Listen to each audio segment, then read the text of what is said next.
जय माता दी दोस्तों, कैसे हैं आप सब? उम्मीद है आप लोग स्वस्थ, मस्त और तंदुरुस्त होंगे। चलिए, मैंने जैसे बोला था कि प्लीज फॉरगिव मी, इसके बाद मैं थैंक यू की सीरीज बताऊंगी कि थैंक यू का अर्थ क्या होता है।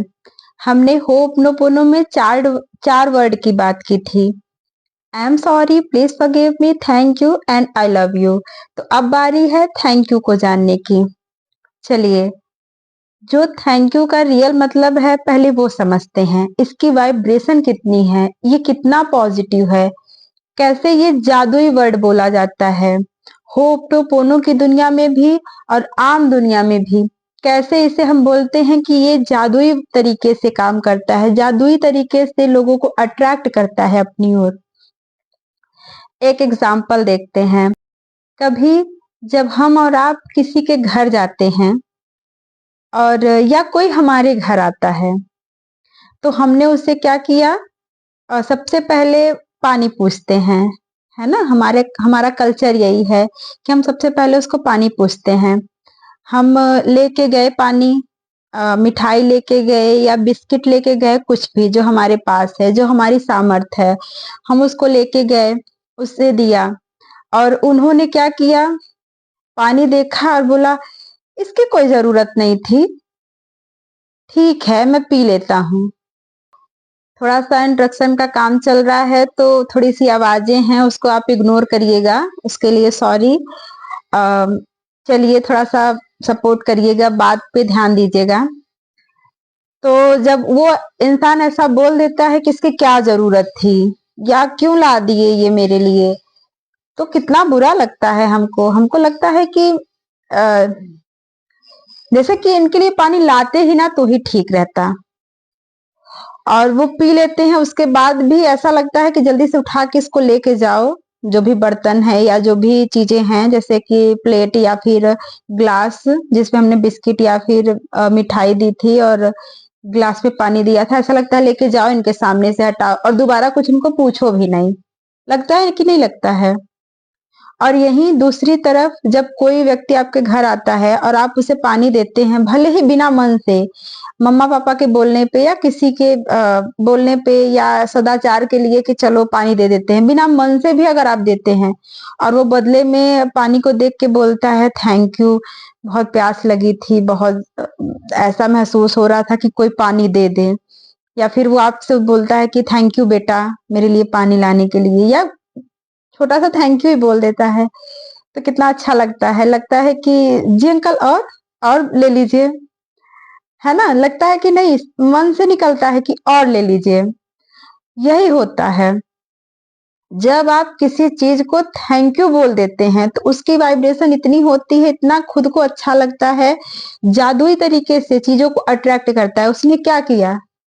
वो एक ग्लास पानी आप देने गए थे, दोबारा आपका मन हुआ कि कुछ और भी इसको दे देते हैं, थैंक यू बोला इसने या अप्रिसिएट किया, कहने का मतलब कि इसको कुछ और खिला देते हैं, कुछ और दे देते हैं, तो कुछ और करने की आपकी इच्छा तो हुई।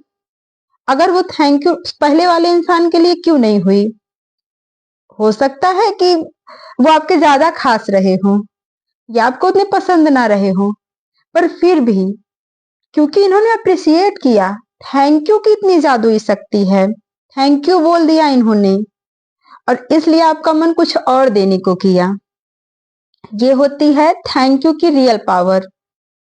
अब हम इसको होपनोपोनो में सीखते हैं कि कैसे थैंक यू का रियल मतलब होपनोपोनो में कैसे इंप्लीमेंट किया जाता है, कैसे हम हीलिंग में इसका प्रयोग करते हैं। जैसे कि कोई व्यक्ति, चलिए व्यक्ति को छोड़िए, व्यक्ति बाद में समझते हैं ये वाले पार्ट को, पहले एक कांटे को ही देखते हैं। आप चलते चलते चले जा रहे हैं, आपको कांटा चुभ गया और कांटा दर्द ही नहीं हुआ, आप चलते चले गए, कांटा बड़ा सा था, वो बहुत अंदर तक चला गया आपके पैर में और घाव बना दिया, काफी ब्लडिंग हुई, काफी चीजें मतलब खराब हो गया, आपका पैर खराब हो गया। आप दर्द तो नहीं हुआ, बट आप जब गए डॉक्टर को दिखाए, जब जब दर्द ही नहीं होगा तो एक तो आप ध्यान ही नहीं देंगे उस चीज को ना, क्योंकि दर्द ही नहीं हुआ। और जब वो चीजें ज्यादा खराब होती चली गई, खराब होते चली गई, तो कोई और आपको बताया कि तुम्हारा पैर कैसा हो गया है, तुम्हारे पैर में घाव लगा है क्या? तो तुम्हें लगा कि हाँ, लगा तो था बट दर्द तो नहीं हुआ, चलो अच्छा दिखा दूंगा। ऐसे करते करते आप उसे इग्नोर करते चले गए और वो घाव बढ़ गया, वो कांटा अंदर धस गया था, वो दर्द नहीं हुआ। इसकी वजह से वो डॉक्टर को दिखाने में लेट हो गया, और डॉक्टर जब तक उसको देखा तब तक आपके पैर काटने तक की नौबत आ गई, है ना? इसके बदले जब कांटा थोड़ा सा भी चुभा, उसके बदले बहुत काफी दर्द हो गया। हुआ ना दर्द? तो आप क्या करेंगे? आप तुरंत उस कांटे को पहले निकालेंगे। और अगर आपको महसूस हुआ कि कांटा निकलते वक्त आधा आपके पैर में रह ही गया, चुभ चुका है, उसको आप तुरंत जाएंगे डॉक्टर के पास, या किसी चीज से आप उसको निकालने की कोशिश करेंगे, या डॉक्टर को तुरंत दिखाएंगे। और दर्द बढ़ता जाएगा तो आप जल्दी जल्दी करेंगे कि जल्दी से जितना दर्द होगा उतनी जल्दी आप भाग के जल्दी से उसमें मलहम पट्टी और जल्दी से सब कुछ उसका मतलब ट्रीटमेंट कराएंगे। कराएंगे कि नहीं कराएंगे? क्योंकि आपको दर्द हो रहा है। और हो'ओपनोपोनो में इसी दर्द को थैंक यू बोलने का रिवाज है। इसी दर्द को हम थैंक यू बोलते हैं कि थैंक यू। इसके पहले वाली लाइन में मैंने बोला था कि जब दर्द नहीं हुआ तो आपका पैर काटने तक का नौबत आ गया। यही जब दर्द हुआ तो आपका पैर काटने का नौबत तो छोड़िए, वो जख्म बढ़ा भी नहीं। आप उसे तुरंत गए, डॉक्टर को दिखाया, तुरंत उसका ट्रीटमेंट करवाया। तो हो'ओपनोपोनो में इसी दर्द को थैंक यू बोला जाता है कि थैंक यू दर्द, तुमने वक्त पे, वक्त रहते मुझे इतना दर्द दिया, वक्त रहते मुझे अलर्ट किया कि मैं खुद जाके डॉक्टर को दिखा पाया और खुद की सुरक्षा कर पाया।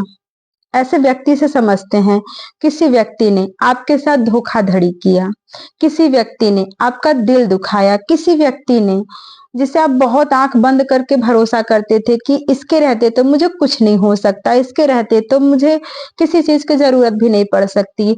वो व्यक्ति जब आपको धोखा देता है, फिर आप क्या करते हैं? आप स्ट्रांग बनते हैं। आपके मन में ऐसा होता है कि मैं इसको मतलब अपनी परिस्थिति को चेंज करके दिखाऊंगा या दिखाऊंगी। मैं खुद अपने पैरों पे खड़ी होऊंगी क्योंकि मैं इसके भरोसे थी। या अगर आपको धोखा मिला है तो बदले में आप सोचते हैं कि मैं ऐसा धोखा किसी को नहीं दूंगी, क्योंकि बहुत तकलीफ होती है इस धोखे से, मैंने वो तकलीफ झेली है, मैं ऐसा धोखा तो किसी को नहीं दूंगी। तो क्या हुआ? आपको थैंक यू बोलना चाहिए उस व्यक्ति को, उस सिचुएशन को, उस परिस्थिति को, कि अगर आपकी लाइफ में वो इंसान धोखेबाजी ना करता, आप अपने पैर पे कभी खड़े ना हो पाते, आप खुद को जान ही ना पाते, आपकी काबिलियत कितनी है, आप में कितना दम है, आप क्या क्या कर सकते हैं, आप दुनिया को बदलने की ताकत रखते हैं, ये आप कैसे जान पाते?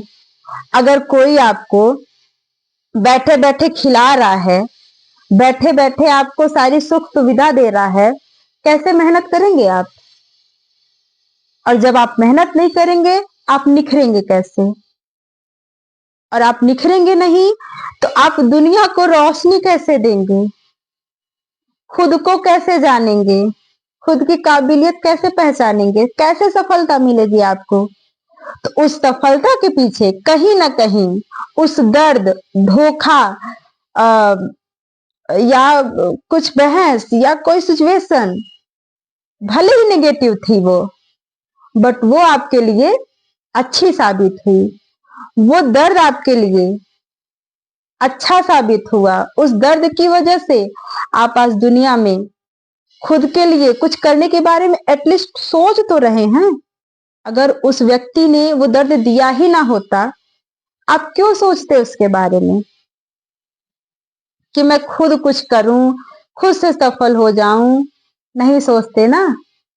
थैंक यू का यही मतलब होता है। आप अपने अंदर के उस दर्द को थैंक यू बोलते हैं कि थैंक यू दर्द, तुम्हारी वजह से मैं इतना स्ट्रांग बन पाई या स्ट्रांग बन पाया, मैं खुद को पहचानने की काबिल बन पाई, खुद की खासियत समझने की काबिल बन पाई और खुद को सफलता की ओर बढ़ने का तो सोच पाई कम से कम। फिर तो आप सफल हो ही जाएंगे। जब आप खाली हो जाएंगे निगेटिविटी से, हर दिक्कतों से, तकलीफों से, गुस्सा से, द्वेष से, ईर्ष्या से, जब आप खाली हो जाएंगे तब आप में अच्छाई भरेगी। परोपकार का पूरा सिस्टम आएगा कि परोपकार कैसे किया जाता है, लोगों के बारे में अच्छा कैसे सोचा जाता है, लोगों की भलाई कैसे की जाती है। जब आप खुद को हील करेंगे तब, और इसे थैंक यू से हील करेंगे आप खुद को। इसे थैंक यू को आप उस सिचुएशन को, उस दर्द को, उस व्यक्ति को बोलेंगे अकेले में। ऐसा नहीं है कि उसके सामने जाके बोलेंगे कि थैंक यू, तुमने मुझे ये दर्द दिया, इस वजह से मैं ऐसा बन पाया। ऐसा नहीं है। कुछ लोग जब बहुत सफल हो जाते हैं तो अपनी सिचुएशन, अपनी कहानियों में बताते हैं ना कि अगर उनके पेरेंट्स या उनके जो पड़ोसी थे या उनके जो रिश्तेदार थे, उन्होंने उनको वो तकलीफ ना दी होती, वो बातें ना बोली होती, तो शायद उनके मन में वो ज्वाला ना आती, वो आग न धधकती कि उन्हें भी सफल होना है, उन्हें भी कुछ करके दिखाना है ना। तो आप उस सिचुएशन को ही देखिए, इसमें दो चीजें हो सकती हैं। या आप उस सिचुएशन को थैंक यू बोल के कि थैंक यू सो मच, कि तुम मतलब उस व्यक्ति को अपने मन में बोलिए कि थैंक यू सो मच। आंख बंद कर लीजिए, उसके बाद बोलिए सॉरी, कि थैंक यू, तुम मेरी लाइफ में आए, मुझे ये सबक सिखाया, मुझे इन चीजों से अवगत कराया, मुझे खुद को हील करने का मौका दिया, मैं खुद को हील करूंगी और फिर आगे बढ़ूंगी। और जब आप सफल हो जाएंगे तो ये सारी सिचुएशन आपको अच्छी लगने लगेंगी कि अच्छा हुआ मेरे साथ ये सब हुआ, मैंने थैंक यू बोला, खुद को हील किया और मैं खुद को आगे बढ़ा पाई। दूसरी सिचुएशन क्या है? आप दूसरा काम ये कर सकते हैं कि आप उसी चीज का रोना रो सकते हैं ना, विक्टिम कार्ड खेल सकते हैं। जैसे कहते हैं विक्टिम कार्ड खेलना, हाय मेरे साथ ये हो गया, हाय मेरे साथ वो हो गया, मेरे साथ तो सब ऐसा ही होता है, खराब ही होता है, जिंदगी तो बर्बाद ही है, मेरे साथ हमेशा गलत ही होता है, मेरे साथ गलत इंसान ही मिलता है, मुझे वो गलत ही करता है, हमेशा धोखा ही मिलता है, ये होता है, वो होता है, फलाना ढिमकाना। दो चीजें हुई ना। एक व्यक्ति जिसने उस सिचुएशन के दर्द को महसूस किया, समझा कि इसकी वजह से मैं खुद को हील करके, इस चीज को हील करके अगर ये सिचुएशन ना आई होती तो शायद मैं इतना स्ट्रांग नहीं बन पाती। तो इस चीजों को हील करके थैंक यू बोल के आगे बढ़ चलती हूँ और खुद को देखती हूँ, खुद को जानती हूँ और सफलता की ओर बढ़ती हूँ। वो सफल आज नहीं तो कल वो सफल हो ही जाएगा या जाएगी। बट जो रोना रोते हैं, हाय हाय हाय मेरे साथ ये हुआ वो हुआ, वो कैसे बढ़ेंगे? वो और चीजों को अट्रैक्ट करेंगे और निगेटिविटी को अट्रैक्ट करेंगे, उनसे निकल ही नहीं पाएंगे। उनको हर बार उसी गड्ढे में, ये इसी दलदल में धंसते चले जाएंगे, धंसते चले जाएंगे और एक दिन खत्म हो जाएंगे। आपको चूज करना है कि आप किस लाइन को भाई चूज करना चाहते हैं। आप किस लाइन पे चलना चाहते हैं, रोना रोने वालों में या सफलता की तरफ? तो थैंक यू का सीधा सीधा मतलब है होपनोपोनो में आप उस दर्द को, उस तकलीफ को, उस सिचुएशन को जो जिसने आपको तकलीफ दी उसको थैंक यू बोलिए दिल से कि थैंक यू सो मच। अगर ये दर्द ना होता तो मैं ये चीजें ना सीख पाती या मैं ये चीज ना कर पाती। थैंक यू उस व्यक्ति को जिसने आपके साथ भले ही बुरा किया उस सिचुएशन पे, पर आपको स्ट्रांग बनाया, आपको जीना सिखाया, आपको कुछ करने की हिम्मत दी। तो होपनोपोनो में थैंक यू का सीधा मतलब है आप उस दर्द को थैंक यू बोल रहे हैं जिसने आपको आगे बढ़ने की प्रेरणा दी। आई होप आपको समझ में आया होगा कि होपनोपोनो में थैंक यू का रियल मतलब क्या है। और हम इस सीरीज को आगे लेके चलेंगे। थैंक यू सो मच, आपके इतने सपोर्ट की वजह से ही, इतने ढेर सारे प्यार की वजह से ही मैं ये सीरीज कंटिन्यू कर पा रही हूँ। Thank you so much. और इस सीरीज में नेक्स्ट पार्ट में हम सीखेंगे होपनोपोनो में आई लव यू का क्या मतलब है। तब तक के लिए खुश रहिए, स्वस्थ रहिए, मस्त रहिए, खूब कामयाबी हासिल करिए। जय माता दी।